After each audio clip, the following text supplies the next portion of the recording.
Assalamualaikum warahmatullahi wabarakatuh. Kami dari kelompok 12, tombol 2, ingin menampilkan video tentang organisasi yang telah kita buat. Sebelumnya, perkenalkan, nama saya Dimas Putra Pratama. Perkenalkan, nama saya Meita Dilani Nurhandriani. Perkenalkan, nama saya Raisa Alevia Permana. Perkenalkan, nama saya Devina Oktaviani. Perkenalkan, nama saya Vineka Paksi. Perkenalkan, nama saya Siti Maria Ulfa.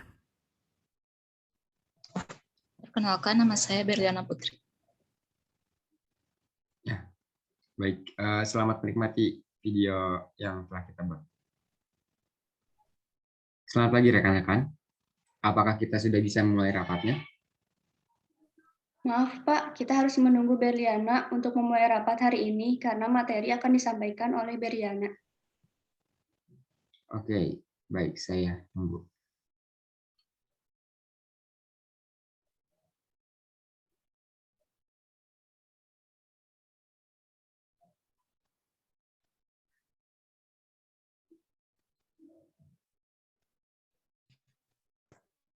Selamat pagi rekan-rekan semua. Maaf, saya telat masuk join Zoom karena jaringan di sini kurang stabil.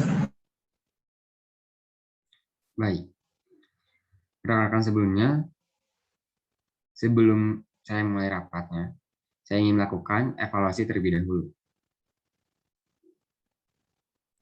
Baik, Pak. Berliana, saya sudah mendapatkan 3 kali Anda telat masuk pada Zoom meeting kita, dan alasannya jaringan di rumah Anda selalu kurang stabil. Apakah di sana jaringannya benar-benar kurang bagus? Dilihat, kamu tidak pernah keluar sendiri saat kita melakukan Zoom meeting.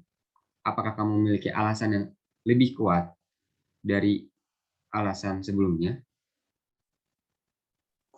Maaf Pak, sebenarnya saya telat masuk Zoom karena kesiangan Pak. Soalnya saya tidurnya di luar jam normal seperti biasanya karena semenjak pandemi saya tidurnya telat Pak. Jadi kesiangan Pak. Saya mengerti. Namun, pasti di sini juga rekan-rekanmu yang lain mengalami hal yang sama, tetapi mereka tetap tepat waktu. Oke, di sini saya akan bertanya kepada rekan-rekan yang lain mengenai budaya di dalam organisasi. Ada yang bisa menjawab? Izin memberikan pendapat, Pak. Dalam budaya organisasi melibatkan seluruh anggota dengan pengalaman filosofi, ekspektasi yang mengandung seluruh anggota di dalamnya seperti pekerjaan, interaksi, hingga ekspektasi yang akan terwujud di masa depan. Jawaban yang bagus. Saya ingin mengetahui fungsi dan peran di dalam budaya organisasi. Vini, apakah kamu bisa menjawab?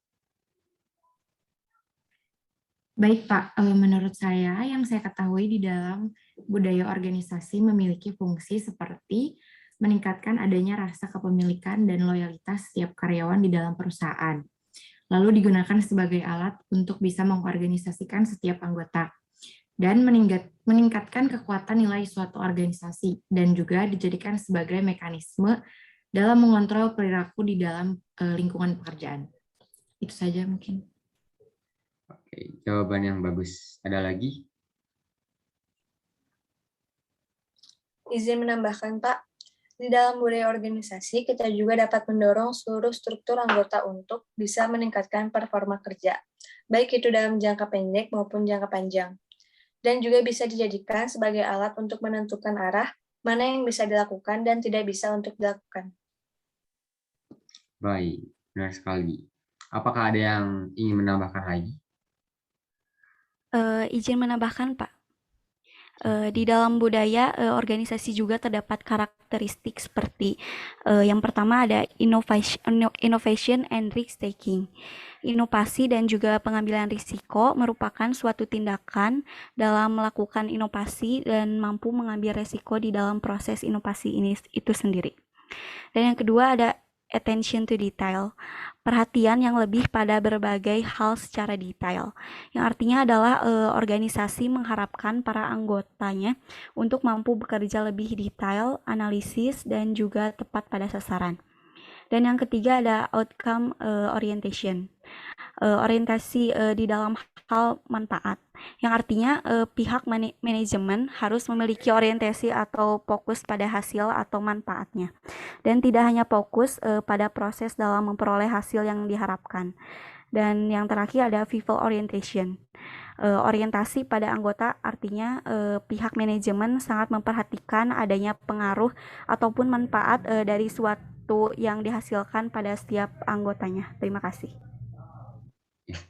Izin menambahkan juga, Pak, untuk karakteristik di dalam budaya organisasi yaitu terdapat team orientation, artinya tindakan memprioritaskan kegiatan kerja dalam organisasi berdasarkan tim tersebut, bukan secara individu saja.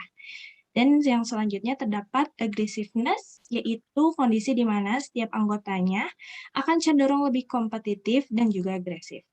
Dan yang terakhir terdapat stability, yaitu kegiatan organisasi tersebut akan lebih fokus dalam menjaga status sebagai lawan dari perkembangan. Baik, terima kasih atas jawabannya. Nah, rekan-rekan semua, bagaimana budaya tersebut bisa terbentuk? Tentu saja, saya sebagai pemimpin mempengaruhi kalian dalam melakukan hal komunikasi dan kreasi di dalam lingkungan pekerjaan ini. Saya sendiri sangat akan berpengaruh untuk budaya kerja di perusahaan ini. Saya ingin mengetahui mengenai contoh di dalam budaya organisasi di sini. Ada yang bisa menjawab? Saya izin menjawab, Pak. Contoh Ya. dalam budaya organisasi perusahaan kita terdapat budaya administrasi, seperti dalam hal surat menyurat dan keluarnya barang. Yang kedua, kedisiplinan. Dalam menyelesaikan pesanan pembeli, budaya ramah kepada para pembeli dan tidak telat. Yang ketiga, pembagian wewenang yang jelas. Salah satu kunci keberhasilan suatu perusahaan adalah kemampuan perusahaan tersebut dalam hal membagi wewenang. Yang keempat, inovasi. Merupakan budaya yang mampu memotivasi setiap anggotanya untuk mampu melahirkan atau mengembangkan berbagai ide yang kreatif. Terima kasih, Pak. Oke, terima kasih atas jawabannya. Bagaimana, Berliana? Atas penjelasan rekan-rekanmu di dalam budaya organisasi ini. Ya Pak, saya minta maaf kepada rekan-rekan semua, terutama kepada Pak Dimas, karena saya belum bisa melakukan budaya organisasi dengan baik, Pak. Oke, saya maafkan. Saya memaklumi Anda dengan kondisi pandemi seperti ini. Pasti tidur kita menjadi tidak teratur, badan mulai lelah, menjadi kurang bersosialisasi dengan sekitar. Saya yakin hampir seluruh anggota di sini merasakan hal yang sama, benar kan? Karena saya juga merasakan hal yang sama. Saya juga karena saya juga merasakan hal yang sama. Saya rasa kita semua merasakan hal tersebut. Namun, mungkin saya dan rekan-rekanmu yang lain dapat membiasakan diri dari mulai tepat waktu. Itu juga budaya organisasi kita yang tanpa kita sadari, namun tentu saja menghasilkan manfaat yang baik. Seperti menjadi mempunyai waktu banyak untuk melakukan pekerjaan. Mengerti semua? Mengerti, Pak. Baik, Pak, mengerti. Mengerti, Pak. Mengerti, Pak. Mengerti, Pak. Ya sudah, mari kita mulai rapatnya.